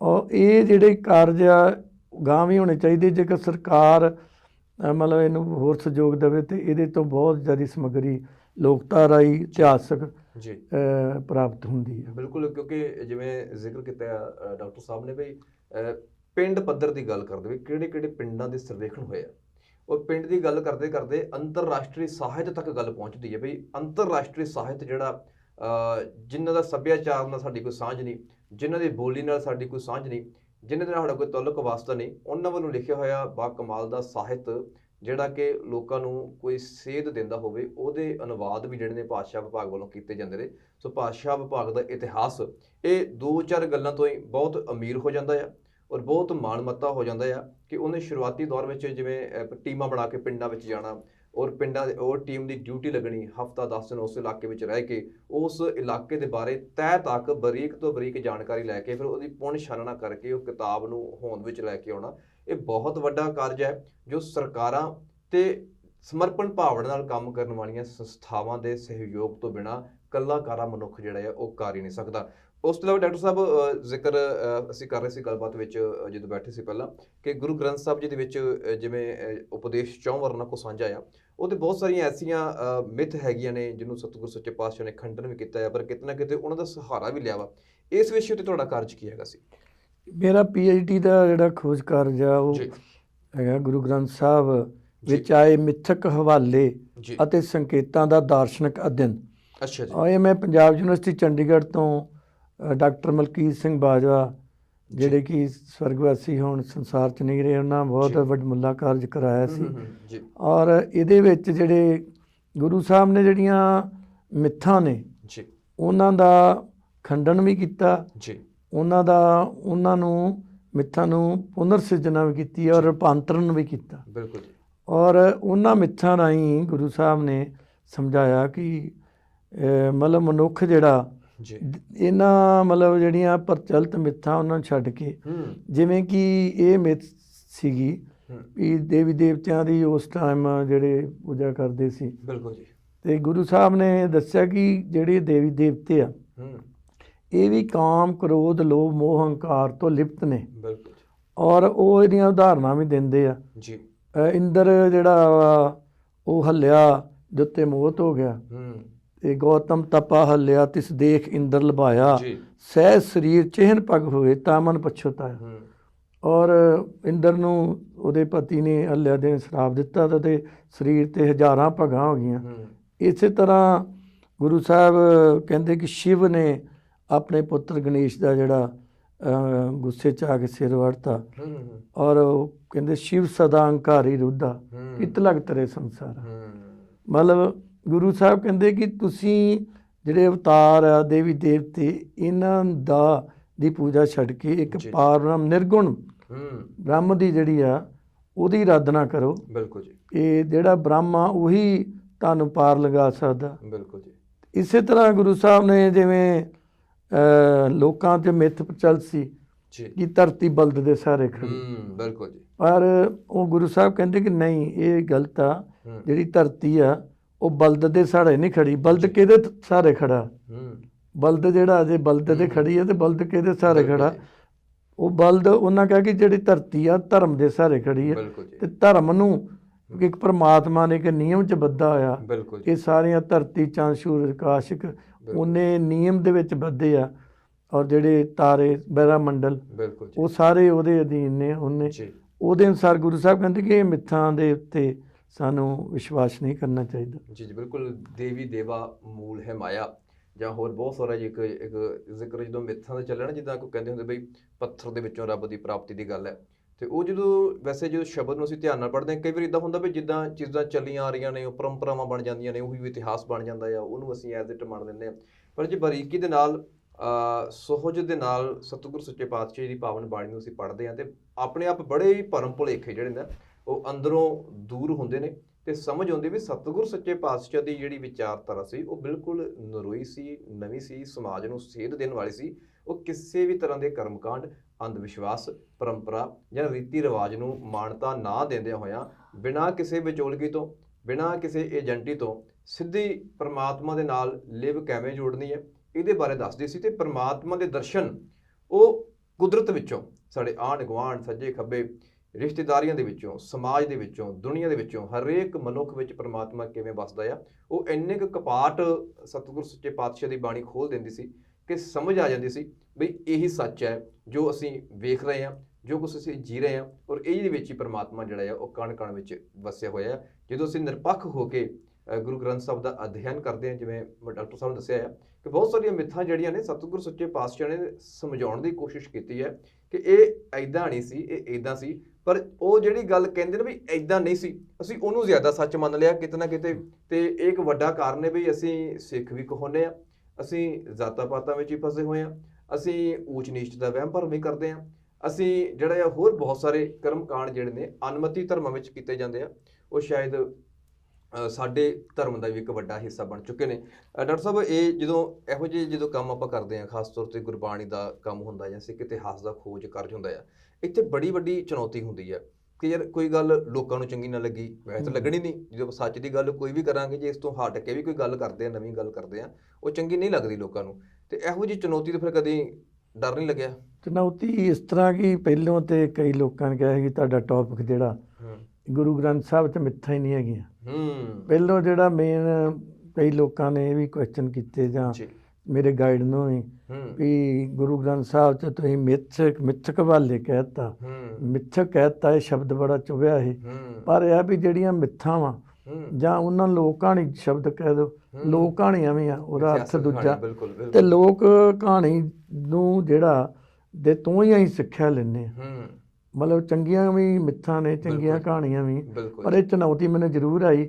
ਪਰ ਇੱਕ ਗੱਲ ਆ ਕਿ ਜਿਹੜਾ ਮੈਂ ਸੋਚਿਆ ਕਿ ਜਿਵੇਂ ਇਹਦੇ ਉੱਤੇ ਕੰਮ ਕਰਨਾ ਚਾਹੀਦਾ ਹੈ, ਚੁਣੌਤੀ ਭਰੂਰ, ਪਰ ਮੈਂ ਕੀਤਾ। ਤੇ ਮੇਰੀ ਜਿਹੜੀ ਤੁਹਾਨੂੰ ਦੱਸਿਆ ਕਿ ਡੇਰਾ ਬਾਬਾ ਨਾਨਕ ਦੇ ਸਰਵੇ ਕਾਂ 'ਚ ਇੱਕ ਜਿਹੜੀ ਮੈਨੂੰ ਸਿੱਖ ਇਤਿਹਾਸ ਦੇ ਉਲਟ ਗੱਲ ਨਜ਼ਰ ਆਈ, ਉਹ ਮੈਂ ਦੱਸਣੀ ਜ਼ਰੂਰ ਦਰਸ਼ਕਾਂ ਨੂੰ ਚਾਹਾਂਗਾ। ਉਹ ਆ ਗਈ ਜਦੋਂ ਮੈਂ ਗਿਆ ਤਾਂ ਉੱਥੇ ਜਿਹੜੇ ਬੇਦੀ ਪਰਿਵਾਰ ਆ ਗੁਰੂ ਨਾਨਕ ਸਾਹਿਬ ਦੇ ਪਰਿਵਾਰ 'ਚੋਂ, ਉੱਥੇ ਵੱਖ-ਵੱਖ ਉਹਨਾਂ ਨੇ ਇੱਕ ਤੇ ਆਪਣੇ ਜਿਹੜੀਆਂ ਉਹਨਾਂ ਦੇ ਘਰ ਆ ਉੱਥੇ ਹੀ ਆਪਣਾ ਮੱਥਾ ਅਲੱਗ-ਅਲੱਗ ਉਹਨਾਂ ਨੇ ਬੀੜ ਸਾਹਿਬ ਰੱਖੇ ਆ ਬਿਲਕੁਲ ਜੀ। ਤੇ ਵੀ ਅਲੱਗ-ਅਲੱਗ ਮੱਥਾ ਟੇਕਦੇ ਆ। ਫਿਰ ਉੱਥੇ ਇੱਕ ਪ੍ਰਥਾ ਬਹੁਤ ਗਲਤ ਆ ਜੀ ਜਿਹੜੀ ਗੁਰੂ ਸਾਹਿਬ ਦੇ ਉਦੇਸ਼ਾਂ ਦੇ ਉਲਟ ਆ। ਉਹ ਇਹ ਆ ਕਿ ਉੱਥੇ ਲੌਂਗਾਂ ਦਾ ਪ੍ਰਸ਼ਾਦ ਦਿੰਦੇ ਆ ਕਿ ਕਿਸੇ ਦੇ ਪੁੱਤਰ ਪ੍ਰਾਪਤੀ ਹੋ ਜੂ ਜੀ ਜਾਂ ਉੱਥੇ ਜਲ ਕਰਕੇ ਦਿੰਦੇ ਆ। ਔਰ ਉਹ ਜਿਹੜੇ ਗੁਰੂ ਸਾਹਿਬ ਦਾ ਉਦੇਸ਼ ਸੀ ਉਹਦੇ ਚੋਂ ਨਿਕਲ ਨਹੀਂ ਸਕੇ। ਮੈਂ ਸੋਚਦਾ ਕਿ ਉਹ ਬੇਦੀ ਪਰਿਵਾਰ ਨੂੰ ਬੇਨਤੀ ਆ ਕਿ ਉਹ ਇਹਨਾਂ ਗੱਲਾਂ ਤੋਂ ਸਗੋਂ ਗੁਰੂ ਨਾਨਕ ਸਾਹਿਬ ਦਾ ਉਪਦੇਸ਼ ਦੇਣ, ਨਾ ਕਿ ਉਹ ਇਸ ਤਰ੍ਹਾਂ ਦੇ ਜਿਹੜੇ ਕਰਮ ਕਾਂਡ ਕਰਨ ਜਿਨ੍ਹਾਂ ਤੋਂ ਗੁਰੂ ਸਾਹਿਬ ਨੇ ਸਾਨੂੰ ਕੱਢਿਆ ਸੀਗਾ। ਜੀ ਬਿਲਕੁਲ ਜੀ। ਇਹ ਮਤਲਬ ਇੱਕ ਵੱਡਾ ਕਾਰਨ ਇਹ ਵੀ ਸੀ ਵੀ ਜੇ ਇਦਾਂ ਦੀਆਂ ਗੱਲਾਂ ਨੂੰ ਮਾਨਤਾ ਦੇਣੀ ਹੁੰਦੀ ਤੇ ਗੱਦੀ ਪਰਿਵਾਰ ਦੇ ਵਿੱਚ ਹੀ ਰਹਿੰਦੀ। ਤੇ ਸੋ ਇੱਥੇ ਤਾਂ ਗੁਣਾਂ ਦੀ ਗੱਲ ਸੀ, ਸੇਵਾ ਸਿਮਰਨ ਅਧੀਨਗੀ ਸਮਰਪਣ ਭਾਵਨਾ ਦੀ ਗੱਲ ਸੀ, ਨਿਸ਼ਕਾਮਤਾ ਦੀ ਗੱਲ ਸੀਗੀ। ਤੇ ਜੋ ਭਾਈ ਲਹਿਣਾ ਜੀ ਪੂਰੀਆਂ ਕਰ ਸਕੇ, ਜੋ ਬਾਅਦ ਵਿੱਚ ਬਾਬਾ ਅਮਰਦਾਸ ਜੀ ਪੂਰੀਆਂ ਕਰ ਸਕੇ, ਜੋ ਗੁਰੂ ਰਾਮਦਾਸ ਜੀ ਬਣੇ, ਜੋ ਭਾਈ ਜੇਠਾ ਜੀ ਪੂਰੀਆਂ ਕਰ ਸਕੇ। ਸੋ ਇਹ ਜਿਹੜੀ ਕਸਵੱਟੀ ਸਾਨੂੰ ਸਮਝਣੀ ਚਾਹੀਦੀ ਹੈ। ਕੇਵਲ ਕਿ ਅਸੀਂ ਸਿੱਖਾਂ ਦੇ ਘਰ ਵਿੱਚ ਜੰਮ ਕੇ ਅਸੀਂ ਇਹ ਮਾਣ ਕਰੀਏ ਵੀ ਸਾਡਾ ਇਤਿਹਾਸ ਕਰੀਏ, ਪਰ ਸਿੱਖ ਇਤਿਹਾਸ ਤੋਂ ਅਸੀਂ ਕੋਰੇ ਹੋਈਏ ਜਾਂ ਗੁਰਮਤਿ ਸਿਧਾਂਤਾਂ ਤੋਂ ਅਸੀਂ ਦੂਰ ਹੋਈਏ ਜਾਂ ਉਹੋ ਜਿਹੀਆਂ ਪਰੰਪਰਾਵਾਂ ਨੂੰ ਅਸੀਂ ਜਨਮ ਦੇ ਦਈਏ ਜਿਹੜੀਆਂ ਗੁਰੂ ਆਸ਼ੇ ਦੇ ਖਿਲਾਫ ਹੈ। ਵੈਸੇ ਜਿੱਦਾਂ ਮੋਦੀ ਸਾਹਿਬ ਨੇ ਇੱਕ ਜ਼ਿਕਰ ਕੀਤਾ ਹੈ, ਉਹ ਬੜੀ ਦਲੇਰੀ ਦੇ ਨਾਲ, ਬੜੀ ਬੇਬਾਕੀ ਦੇ ਨਾਲ ਗੱਲ ਕੀਤੀ ਹੈ। ਮੈਂ ਇਸ ਚੀਜ਼ ਨੂੰ ਜਿਹੜਾ ਜ਼ਰੂਰ ਕਹਿਣਾ ਚਾਹੁੰਦਾ ਹਾਂ। ਸੋ ਇਹ ਦਲੇਰੀ ਵੀ ਜਿਹੜੀ ਸਾਨੂੰ ਉਹ ਗੁਰੂ ਨਾਨਕ ਪਾਤਸ਼ਾਹ ਬਖਸ਼ਦੇ ਨੇ, ਜਦੋਂ ਬਾਬਰ ਨੂੰ ਜਾਬਰ ਕਹਿੰਦੇ ਨੇ। ਤੇ ਜਦੋਂ ਅਸੀਂ ਗੁਰਮੰਤਰ ਦੀ ਗੱਲ ਕਰਦੇ ਹਾਂ, ਜਦੋਂ ਮੰਗਲਾ ਚਰਨ ਦੀ ਗੱਲ ਕਰਦੇ ਹਾਂ, ਤੇ ਇੱਕ ਓਂਕਾਰ ਸਤਨਾਮ ਕਰਤਾ ਪੁਰਖ ਤੇ ਨਿਰਭਉ ਜਿਹੜੀ ਗੱਲ ਹੈ ਨਾ, ਤੇ ਨਿਰਵੈਰ। ਸੋ ਇਹ ਵੈਰ ਭਾਵਨਾ ਨਹੀਂ ਹੁੰਦੀ ਵੀ ਕਿਸੇ ਨੂੰ ਨੀਵਾਂ ਕਰਨਾ ਹੁੰਦਾ। ਇਹ ਨਿਰਭਉ ਵਾਲੀ ਗੱਲ ਹੈ ਵੀ ਜਿੱਥੇ ਗਲਤ ਆ ਉਹਨੂੰ ਗਲਤ ਕਹਿਣ ਦੀ ਹਿੰਮਤ ਰੱਖਣੀ ਸਾਨੂੰ ਉਹ ਮੰਗਲਾ ਚਰਨ ਦੇ ਵਿੱਚੋਂ ਮਿਲਦੀ ਆ। ਇੱਕ ਮੈਂ ਹੋਰ ਸੌਰੀ ਤੁਹਾਨੂੰ ਬਿਲਕੁਲ ਜੀ, ਜ਼ਰੂਰ ਨਹੀਂ ਜ਼ਰੂਰ ਵੀ ਜਿਹੜਾ ਸਿੱਖ ਧਰਮ, ਮੈਂ ਚਾਹੁੰਦਾ ਕਿ ਜਿਹੜਾ ਸਿੱਖ ਧਰਮ ਹੁਣ ਮੌਜੂਦਾ ਜਿਹੜੀ ਗੱਲ ਚੱਲ ਰਹੀ ਜੀ ਲੋਕ ਸਾਈ ਬਣ ਰਿਹਾ, ਇਹ ਅਸਲ 'ਚ ਮੈਂ ਇਹਦੇ ਬਾਰੇ ਦੱਸਣਾ ਚਾਹੁੰਦਾ ਥੋੜਾ ਜਿਹਾ, ਜੇ ਤੁਹਾਨੂੰ ਕੋਈ ਇਤਰਾਜ਼ ਨਹੀਂ। ਬਿਲਕੁਲ ਜ਼ਰੂਰ। ਕਿ ਜਿਹੜਾ 150 ਸਾਲ ਪਹਿਲੋਂ ਸਿੰਘ ਸਭਾ ਲਹਿਰ ਜਦੋਂ ਪੈਦਾ ਹੁੰਦੀਆਂ, ਬਿਲਕੁਲ ਜੀ, ਤੇ ਸਿੰਘ ਸਭਾ ਲਹਿਰ ਇਸੇ ਹੀ ਪ੍ਰਤੀ ਕਰਮ ਵਜੋਂ ਹੋਣ ਚਾਹੁੰਦੀਆਂ ਕਿ ਜਿਹੜੇ ਈਸਾਈ ਮਿਸ਼ਨਰੀ ਆ ਉਹ ਜਦੋਂ ਪੰਜਾਬ 'ਚ ਆਉਂਦੇ ਅੰਗਰੇਜ਼, ਤੇ ਅੰਗਰੇਜ਼ ਉਹਨਾਂ ਨਾਲ ਹੀ ਲੈ ਕੇ ਆਉਂਦੇ। ਔਰ ਈਸਾਈ ਜਿਹੜੇ ਮਿਸ਼ਨਰੀ ਆ ਉਹ ਲੋਕਾਂ ਨੂੰ ਇਹ ਨਹੀਂ ਜ਼ਬਰਦਸਤੀ ਕਰਦੇ, ਉਹ ਪ੍ਰਚਾਰ ਹੈ ਆਪਣਾ। ਪਰ ਗੱਲ ਹੈ ਕਿ ਉਹ ਜਿਹੜੀਆਂ ਸਹੂਲਤਾਂ ਦਿੰਦੇ ਆ, ਉਹ ਲੋਕਾਂ ਨੂੰ ਸਕੂਲ ਹਸਪਤਾਲ ਖੋਲ ਕੇ ਦਿੰਦੇ, ਲੋਕਾਂ ਨੂੰ ਸਹੂਲਤਾਂ ਮਿਲਦੀਆਂ। ਤੇ ਖਾਸ ਕਰਕੇ ਦਲਿਤ ਜਿਹੜੇ ਆ, ਜਿਹੜੇ ਦਲਿਤ ਤੇ ਛੂਤ ਆ, ਉਹ ਇਹਦੇ ਵੱਲ ਆਕਰਸ਼ਿਤ ਹੁੰਦੇ ਆ। ਔਰ ਕਿਉਂ ਆਕਰਸ਼ਿਤ ਹੁੰਦੇ ਆ ਵੀ ਗੁਰਦੁਆਰਿਆਂ ਤੇ ਮੰਦਿਰਾਂ ਦੇ ਵਿੱਚ ਉਹਨਾਂ ਨੂੰ ਜਾਣ ਦੀ ਆਗਿਆ ਨਹੀਂ ਸੀ। ਔਰ ਜਿਹੜੇ ਈਸਾਈ ਨੇ ਉਹਨਾਂ ਨੂੰ ਨੇ ਇਹ ਅਧਿਕਾਰ ਦੇ ਦਿੱਤਾ ਕਿ ਤੁਸੀਂ ਸਾਡੇ ਗਿਰਜਾ ਘਰ 'ਚ ਆ ਸਕਦੇ। ਔਰ ਹਰ ਵਿਅਕਤੀ ਸਨਮਾਨ ਭਾਲਦਾ। ਔਰ ਇਹੋ ਜਿਹੀ ਸੇਮ ਜਿਹੜੀ ਸਥਿਤੀ ਹੁਣ ਪੈਦਾ ਹੋ ਰਹੀ ਆ ਸਿੱਖ ਧਰਮ 'ਚ। ਸਿੱਖ ਧਰਮ 'ਚ ਅਜੇ ਵੀ ਸੁਣ 'ਚ ਆ ਰਿਹਾ ਜਾਂ ਵੇਖਣ 'ਚ ਪ੍ਰੈਕਟੀਕਲ ਤੌਰ 'ਤੇ ਪਿੰਡਾਂ 'ਚ ਜਾਂ ਗੁਰਦੁਆਰੇ ਅਲੱਗ-ਅਲੱਗ ਆਪਾਂ ਵੇਖ ਸਕਦੇ, ਮੜੀਆਂ ਅਲੱਗ-ਅਲੱਗ ਆ। ਔਰ ਮੇਰੀ ਬੇਨਤੀ ਹੈ ਸ਼੍ਰੋਮਣੀ ਕਮੇਟੀ ਦੇ ਜਿਹੜੇ ਪ੍ਰਧਾਨ ਸਾਹਿਬ ਉਹਨਾਂ ਨੂੰ ਕਿ ਉਹ ਇਹ ਯਤਨ ਕਰਨ ਕਿ ਗੁਰਦੁਆਰੇ ਕਰਨ। ਇੱਕ ਵਾਰੀ ਅਕਾਲ ਤਖਤ ਸਾਹਿਬ ਦੇ ਜਥੇਦਾਰ ਸਾਹਿਬ ਨੇ ਕਿਹਾ ਸੀ ਕਿ ਗੁਰਦੁਆਰਾ ਸਾਹਿਬ ਇੱਕ ਹੋਣੇ ਚਾਹੀਦੇ, ਪਰ ਉਹਦੇ ਬਾਅਦ ਅਮਲ ਕੋਈ ਨਹੀਂ ਹੋਇਆ। ਔਰ ਮੈਂ ਚਾਹੁੰਦਾ ਕਿ ਇਸੇ ਕਰਕੇ ਮੇਰੇ ਮਨ 'ਚ ਇੱਕ ਭਾਵਨਾ ਪੈਦਾ ਹੋਈ ਤੇ ਮੈਂ ਇੱਕ ਜਿਹੜੇ ਅਣਗੌਲੇ ਸ਼ਹੀਦ ਸੀ ਉਹਨਾਂ ਬਾਰੇ ਇੱਕ ਪੁਸਤਕ ਲਿਖੀ, ਇਤਿਹਾਸ ਵਿੱਚ ਮਜ਼੍ਹਬੀ ਸਿੱਖ। ਔਰ ਉਹਦੇ ਵਿੱਚ ਜਿੰਨੇ ਅਣਗੌਲੇ ਸ਼ਹੀਦ ਜਿਨ੍ਹਾਂ ਨੂੰ ਕਿਸੇ ਵੀ ਵਧੀਆ ਵਿਦਵਾਨਾਂ ਜਿਹੜੇ ਗੰਡਾ ਸਿੰਘ, ਫੌਜਾ ਸਿੰਘ, ਉਹਨਾਂ ਨੇ ਵੀ ਉਹਨਾਂ ਦਾ ਜ਼ਿਕਰ ਨਹੀਂ ਕੀਤਾ। ਤੇ ਉਹਨਾਂ ਬਾਰੇ ਮੈਂ ਜਿਹੜੀ ਇਹ ਪੁਸਤਕ ਆ ਉਹਦੇ ਵਿੱਚ ਜਿਹੜੇ ਸਾਰੇ ਬਾਬਾ ਜੀਵਨ ਸਿੰਘ, ਬਾਬਾ ਸੰਗਤ ਸਿੰਘ, ਨਬਾਊ ਸਿੰਘ, ਬੋਤਾ ਸਿੰਘ, ਗਰਜਾ ਸਿੰਘ ਔਰ ਇਹਨਾਂ ਬਾਰੇ ਵੀਰ ਸਿੰਘ, ਧੀਰ ਸਿੰਘ, ਇਹਨਾਂ ਸਾਰੇ ਬਾਰੇ ਮੈਂ ਦੱਸਿਆ। ਕਿਉਂਕਿ ਮੇਰਾ ਇੱਕ ਇੱਛਾ ਵਾ ਕਿ ਜਿਹੜੇ ਕੋਈ ਵੀ ਹੋਰ ਵੀ ਅਣਗੌਲੇ ਸ਼ਹੀਦ ਆ ਉਹਨਾਂ ਨੂੰ ਪਾਠਕਾਂ ਦੇ ਸਨਮੁਖ ਲਿਆਂਦਾ ਜਾਵੇ। ਔਰ ਮੇਰੀ ਬੇਨਤੀ ਹੈ ਕਿ ਸਿੱਖ ਧਰਮ ਵਿੱਚ ਜਿਹੜੀ ਜੇ ਆਪਾਂ ਆਪਣੀ ਗਿਣਤੀ ਵਧਾਉਣੀ ਆ ਜਾਂ ਦੂਜੇ ਧਰਮ ਤੋਂ ਜਾਣ ਤੋਂ ਰੋਕਣਾ, ਪਹਿਲਾਂ ਹੀ ਆਪਣਾ ਸੁਧਾਰ ਕਰੀਏ, ਆਪਣੇ ਧਰਮ ਦਾ ਸੁਧਾਰ ਕਰੀਏ। ਲੋਕਾਂ ਨੂੰ ਸਹੂਲਤਾਂ ਦੀ ਹਸਪਤਾਲਾਂ 'ਚ ਜਾਂ ਸਕੂਲਾਂ 'ਚ ਫੀਸਾਂ ਜਿਹੜੀਆਂ SGPC ਚੀਫ ਖਾਲਸਾ ਦੀਵਾਨ ਇਹਨਾਂ ਦੇ ਸਾਰਿਆਂ ਦੇ ਸਕੂਲਾਂ 'ਚ ਇਹਦੇ ਫੀਸਾਂ ਕੀ ਇਹ ਸਹੂਲਤਾਂ ਜੇ ਦੇਣ ਤੇ ਸਿੱਖ ਧਰਮ ਦੀ ਹੋਰ ਪ੍ਰਫੁੱਲਤਾ ਹੋ ਸਕਦੀ ਹੈ। ਬਿਲਕੁਲ ਇੱਕ ਬੜਾ ਵਧੀਆ ਨੁਕਤਾ ਸਾਂਝਾ ਕੀਤਾ ਹੈ। ਜਿਵੇਂ ਅੱਜ ਦੇ ਸਮੇਂ ਵਿੱਚ ਉਹਨਾਂ ਨੇ ਜ਼ਿਕਰ ਕੀਤਾ ਬਈ ਈਸਾਈਅਤ ਦਾ ਹਊਆ ਸਾਨੂੰ ਡਰਾ ਰਿਹਾ ਆ। ਹਰ ਕਿਸੇ ਕੋਲ ਅਧਿਕਾਰ ਹੈ ਆਪੋ ਆਪਣੇ ਧਰਮ ਦੇ ਪ੍ਰਚਾਰ ਕਰਨ ਦਾ। ਧਾਰਮਿਕ ਆਜ਼ਾਦੀ ਵਾਸਤੇ ਸਤਿਗੁਰੂ ਗੁਰੂ ਤੇਗ ਬਹਾਦਰ ਪਾਤਸ਼ਾਹ ਨੇ ਸ਼ਹਾਦਤ ਦਿੱਤੀ ਸੀ। ਔਰ ਜਗਤ ਗੁਰੂ ਨਾਨਕ ਪਾਤਸ਼ਾਹ ਨੇ ਪਹਿਲਾਂ ਲੋਕਾਂ ਦੀਆਂ ਲੋੜਾਂ ਨੂੰ ਸਮਝਿਆ ਸੀ, ਉਹਨਾਂ ਨੂੰ ਬਰਾਬਰ ਲਿਆਂਦਾ ਸੀਗਾ। ਔਰ ਭਾਈ ਮਰਦਾਨਾ ਜੀ ਨੂੰ ਆਪਣਾ ਸਾਥੀ ਬਣਾਇਆ ਸੀ, ਜੋ ਕਿਹਾ ਜਾਂਦਾ ਸੀ ਵੀ ਇਹ ਅਖੌਤੀ ਨੀਵੀਂ ਜਾਤ ਵਿੱਚੋਂ ਹੈ ਜੀ। ਪਰ ਸਤਿਗੁਰੂ ਸੱਚੇ ਪਾਤਸ਼ਾਹ ਕਹਿਣ ਲੱਗੇ ਬਈ ਨੀਚਾ ਅੰਦਰ ਨੀਚ ਜਾਤ, ਨੀਚੀ ਹੂੰ ਅਤ ਨੀਚ, ਨਾਨਕ ਤਿਨ ਕੈ ਸੰਗ ਸਾਥ, ਵੱਡਿਆਂ ਸਿਓ ਕੈ ਰੀਸ। ਤੇ ਨੀਚ ਕਹਿੰਦੇ ਹੈਗੇ ਨੇ ਲੋਕ, ਐ ਨਹੀਂ ਵੀ ਨਹੀਂ ਹੁੰਦੇ, ਹੁੰਦੇ ਨੇ, ਪਰ ਕਿਹੜੇ? ਖਸਮ ਵਿਸਾਰੈ ਤੇ ਇੱਕ ਮਜਾਤ, ਜਿਹੜੇ ਪਰਮਾਤਮਾ ਨੂੰ ਭੁੱਲ ਗਏ, ਉਹਦੀ ਇਸ ਕਾਇਨਾਤ ਨੂੰ ਭੁੱਲ ਗਏ, ਉਹਦੀ ਕੁਦਰਤ ਨੂੰ ਭੁੱਲ ਗਏ, ਉਹ ਉਹਨਾਂ ਨੂੰ ਮੈਂ ਨੀਚ ਮੰਨਦਾ ਆ। ਪਰ ਜਿਹੜਾ ਤੁਸੀਂ ਮੰਨ ਕੇ ਬੈਠੇ ਹੋ ਨਾ ਬਈ ਇਹ ਉੱਚਾ ਆ, ਇਹ ਨੀਵਾਂ ਆ, ਇਹ ਕਾਲਾ ਆ, ਇਹ ਗੋਰਾ ਆ, ਇਹ ਛੋਟਾ ਆ, ਮੋਟਾ ਆ, ਇਹੋ ਜਿਹੇ ਭੇਦ ਭਾਵ ਜਿਹੜੇ ਨੇ ਉਹ ਮਨੁੱਖੀ ਨਸਲ ਦੇ ਵਿੱਚ ਤਾਂ ਕਦਾਚਿਤ ਨਹੀਂ ਹੋਣੇ ਚਾਹੀਦੇ। ਤੇ ਸਤਿਗੁਰੂ ਸੱਚੇ ਪਾਤਸ਼ਾਹ ਨੇ ਉਸ ਵੇਲੇ ਵੀ ਹਸਪਤਾਲ ਕਾਇਮ ਕੀਤੇ, ਸਕੂਲ ਕਾਇਮ ਕੀਤੇ। ਔਰ ਜਿਹੜੀ ਗੱਲਾਂ ਮਾਡਰਨ ਸਮੇਂ 'ਚ ਆਪਾਂ ਡਾਕਟਰ ਸਾਹਿਬ ਕਰਦੇ ਹੁੰਦੇ ਆ ਵੀ ਸਹੂਲਤਾਂ ਦੀ ਜਿਵੇਂ ਗੱਲ ਕਰਦੇ ਆ, ਤੇ ਸਤਿਗੁਰੂ ਸੱਚੇ ਪਾਤਸ਼ਾਹ ਦਾ ਜੋ ਉਹ ਸਾਂਝੀਵਾਲਤਾ ਦਾ ਉਪਦੇਸ਼ ਸੀਗਾ, ਜੋ ਬਰਾਬਰਤਾ ਦੀ ਗੱਲ ਸੀ, ਜੋ ਇੱਕ ਪਿਤਾ ਇੱਕ ਸਕੇ ਬਾਰਕ ਦਾ ਸਿਧਾਂਤ ਸੀਗਾ, ਉਹਨੂੰ ਹੀ ਇਹਨਾਂ ਨੇ ਕਾਪੀ ਕੀਤਾ ਆ। ਪਰ ਤਰੀਕਾ ਥੋੜਾ ਜਿਹਾ ਬਦਲਿਆ ਵੀ ਅੱਜ ਭਲਾ ਕਰਨ ਦੀ ਗੱਲ ਹੈ। ਭਾਈ ਘਨੱਈਆ ਤੋਂ ਪਹਿਲਾਂ ਜਿਹੜਾ ਕਦੀ ਸੁਣਿਆ ਨਹੀਂ ਸੀ ਹਿਊਮਨ ਰਾਈਟਸ ਕੀ ਹੁੰਦਾ ਹੈ, ਤੇ ਜਾਂ ਉਹ ਭੇਦਭਾਵ ਤੋਂ ਬਿਨਾਂ ਜਿਹੜਾ ਉਹਨਾਂ ਨੇ ਇੱਕ ਸਾਨੂੰ ਸੁਨੇਹਾ ਦਿੱਤਾ ਬਹੁਤ ਵੱਡਾ, ਉਹ ਮੈਦਾਨੇ ਜੰਗ ਦੇ ਵਿੱਚੋਂ ਵੀ ਇਹੋ ਜਿਹਾ ਸੁਨੇਹਾ ਜੇਕਰ ਆਉਂਦਾ ਆ ਸ਼ਾਂਤੀ ਦਾ ਤੇ ਅਮਨ ਦਾ, ਇਹ ਬੜੀ ਵੱਡੀ ਗੱਲ ਹੁੰਦੀ ਹੈ। ਸੋ ਉਹ ਚੀਜ਼ਾਂ ਨੂੰ ਕਰਕੇ, ਪਰ ਹੁਣ ਉਹ ਲਾਲਚ ਦਾ ਹਿੱਸਾ ਬਣ ਗਈਆਂ।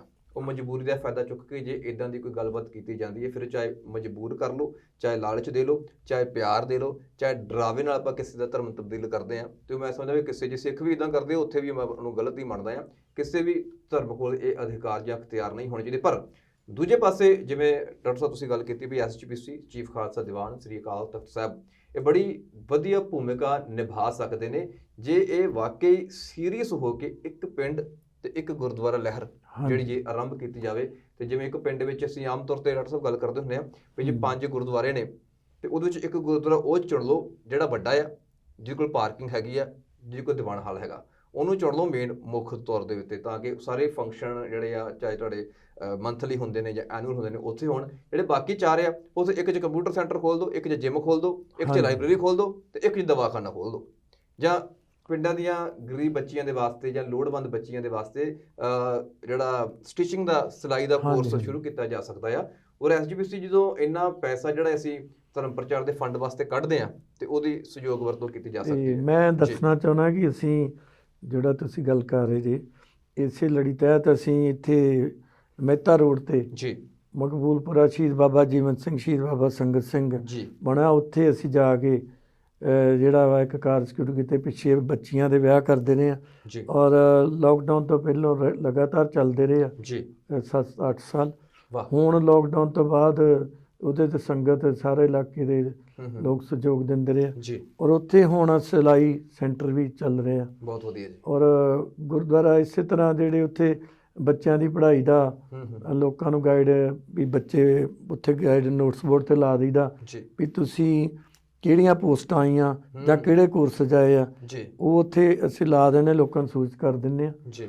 ਔਰ ਇਸ ਤਰ੍ਹਾਂ ਯਤਨ ਕਰੀਦਾ ਕਿ ਕੋਈ ਗਰੀਬ ਵਿਦਿਆਰਥੀ ਆ ਜੀ, ਉਹਦੀ ਕਿਸੇ ਤਰ੍ਹਾਂ ਫੀਸ ਭਰ ਦਿੱਤੀ ਜਾਵੇ ਬਿਲਕੁਲ ਜੀ, ਜਾਂ ਉਹਨੂੰ ਪੁਸਤਕਾਂ ਲੈ ਦਿੱਤੀਆਂ ਜਾਣ ਜੀ, ਬਿਲਕੁਲ। ਔਰ ਅਜਿਹੇ ਕਾਰਜ ਮੈਂ ਨਾ ਵੀ ਵੱਡੀਆਂ ਸੰਸਥਾਵਾਂ ਨੂੰ ਕਰਨੇ ਚਾਹੀਦੇ ਆ। ਬਿਲਕੁਲ ਜੀ, ਔਰ ਉਹਦੇ ਨਾਲ ਇੱਕ ਵੱਡੀ ਆਸ ਵੱਜ ਸਕਦੀ ਹੈ ਔਰ ਇੱਕ ਵੱਡਾ ਜਿਹੜਾ ਲੋਕ ਭਲਾਈ ਦਾ ਸੁਨੇਹਾ ਗੁਰੂ ਸਾਹਿਬ ਨੇ ਬਖਸ਼ਿਸ਼ ਕੀਤਾ ਸੀਗਾ ਉਹਦੇ ਉੱਤੇ ਅਮਲ ਵੀ ਕੀਤਾ ਜਾ ਸਕਦਾ ਆ।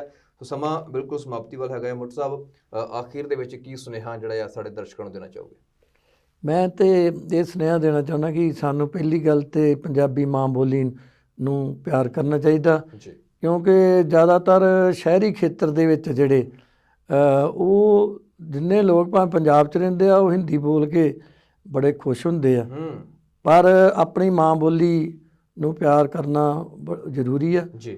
ਔਰ ਮੇਰੇ ਜੇ ਬੇਨਤੀ ਇੱਕ ਜਿਹੜੇ ਪ੍ਰਾਈਵੇਟ ਅਦਾਰੇ ਆ ਉਹਨਾਂ ਨੂੰ ਬੇਨਤੀ ਆ ਕਿ ਉਹ ਜਿਵੇਂ ਬੱਚਿਆਂ ਨੂੰ ਫਾਈਨ ਕਰਦੇ ਔਰ ਉਹ ਪੰਜਾਬੀ ਬੋਲਣ ਤੇ ਉਹ ਅਜਿਹੀ ਨਹੀਂ ਹੋਣੀ ਚਾਹੀਦੀ। ਤੇ ਸਰਕਾਰ ਨੂੰ ਬੇਨਤੀ ਆ ਕਿ ਜੇ ਕੋਈ ਅਜਿਹੀ ਸੰਸਥਾ ਕੰਮ ਕਰਦੀ ਆ ਪੰਜਾਬੀ ਬੋਲਣ ਤੋਂ ਬੱਚਿਆਂ ਰੋਕਦੀ ਆ, ਉਹ 'ਤੇ ਬਹੁਤ ਸਖਤਾਈ ਨਾਲ ਐਕਸ਼ਨ ਲੈਣਾ ਚਾਹੀਦਾ ਜੀ। ਬਿਲਕੁਲ ਜੀ, ਤੇ ਜ਼ਰੂਰੀ ਵੀ ਹੈ। ਤੇ ਮੈਂ ਚਾਹੁੰਦਾ ਵੀ ਸਿੱਖ ਧਰਮ ਦੇ ਵਿੱਚ ਆ ਕੇ ਸਾਨੂੰ ਜਿਹੜਾ ਗੁਰੂ ਸਾਹਿਬ ਦਾ ਸਤਿਕਾਰ ਕਰਨਾ ਚਾਹੀਦਾ ਔਰ ਸਿੱਖ ਅਦਾਰਿਆਂ ਨੂੰ ਬੇਨਤੀ ਆ ਮੇਰੀ ਹੱਥ ਜੋੜ ਕੇ ਕਿ ਉਹ ਜਿਹੜੇ ਗਰੀਬ ਤੇ ਦਲਿਤ ਬੱਚਿਆਂ ਦੀ ਭਲਾਈ ਦੇ ਕਾਰਜ ਕਰਨ। ਉਹ ਜਿਹੜੇ ਸਕੂਲ ਆ ਉਹਨਾਂ ਦੀਆਂ ਫੀਸਾਂ ਜ਼ਰੂਰ ਘਟਾਉਣ ਜਾਂ ਫੀਸਾਂ ਮਾਫ ਕਰਨ ਤੇ ਜਿਹੜੇ ਹਸਪਤਾਲ ਆ ਗੁਰੂ ਰਾਮਦਾਸ ਸਾਹਿਬ ਦੇ ਨਾਂ ਤੇ ਬਣੇ ਜਾਏ ਜਿਹੇ ਹੋਰ, ਉਹਨਾਂ ਵਿੱਚ ਵੀ ਉਹਨਾਂ ਨੂੰ ਇਲਾਜ ਮੁਫਤ ਕੀਤਾ ਜਾਵੇ ਤਾਂ ਕਿ ਸਿੱਖ ਧਰਮ ਦੀ ਗਿਣਤੀ ਵਿੱਚ ਹੋਰ ਵਾਧਾ ਹੋ ਸਕੇ। ਜੀ ਬਿਲਕੁਲ ਜੀ, ਬਹੁਤ ਬਹੁਤ ਧੰਨਵਾਦ ਡਾਕਟਰ ਮੋਟੂ ਜੀ, ਤੁਸੀਂ ਸਮਾਂ ਕੱਢਿਆ ਆ ਔਰ ਕਾਫੀ ਬੜੇ ਅਣਮੁੱਲੇ ਵਿਚਾਰ ਤੇ ਆਪਣੇ ਤਜਰਬੇ ਸਾਡੇ ਨਾਲ ਸਾਂਝੇ ਕੀਤੇ ਆ। ਕੋਸ਼ਿਸ਼ ਕਰਾਂਗੇ ਕਿ ਫਿਰ ਜਲਦੀ ਕਿਸੇ ਹੋਰ ਵਿਸ਼ੇ ਤੇ ਆਪ ਜੀ ਦੇ ਨਾਲ ਮੁੜ ਗੁਫ਼ਤਗੂ ਕੀਤੀ ਜਾਵੇ। ਬਹੁਤ ਧੰਨਵਾਦ ਜੀ, ਸਤਿ ਸ਼੍ਰੀ ਮੈਂ ਅਕਾਲ ਜੀ ਤੁਹਾਡੇ ਚੈਨਲ ਦਾ ਬਹੁਤ ਧੰਨਵਾਦ ਕਰਦਾ।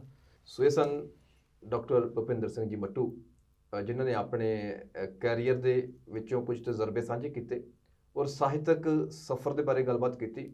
ਉੱਥੇ ਨਿੱਜੀ ਜ਼ਿੰਦਗੀ ਦੀਆਂ ਜਿਹੜੀਆਂ ਲੋਕ ਭਲਾਈ ਦੀਆਂ ਸਕੀਮਾਂ ਸ਼ੁਰੂ ਕੀਤੀਆਂ ਹੋਈਆਂ ਨੇ ਜਾਂ ਜੋ ਉਹ ਆਪਣੇ ਤੌਰ ਤੇ ਫਰਜ਼ ਸਮਝਦੇ ਆ ਵੀ ਮਨੁੱਖਤਾ ਦੇ ਪ੍ਰਤੀ, ਉਹਦੇ ਬਾਰੇ ਵੀ ਕਾਫੀ ਜਾਣਕਾਰੀ ਸਾਂਝੀ ਕੀਤੀ ਹੈ। ਪੰਜਾਬੀ ਮਾਂ ਬੋਲੀ ਦਾ ਸੁਨੇਹਾ ਉਹਨਾਂ ਨੇ ਦਿੱਤਾ ਹੈ ਜੋ ਕਿ ਵਾਕਈ ਲਾਜ਼ਮੀ ਹੋਣਾ ਚਾਹੀਦਾ ਆ। ਸਾਡੇ ਆਪਸੀ ਆਪਣੇ ਸੱਭਿਆਚਾਰ, ਇਤਿਹਾਸ ਤੇ ਆਪਣੀ ਵਿਰਾਸਤ ਨੂੰ ਪ੍ਰਫੁੱਲਤ ਕਰਨ ਵਾਸਤੇ ਇਹ ਸਾਡਾ ਸਾਰਿਆਂ ਦਾ ਹੀ ਫਰਜ਼ ਹੋਣਾ ਚਾਹੀਦਾ ਕਿ ਆਪਣੀ ਮਾਂ ਬੋਲੀ ਪ੍ਰਤੀ ਅਸੀਂ ਜ਼ਰੂਰ ਇਮਾਨਦਾਰ ਹੋਈਏ।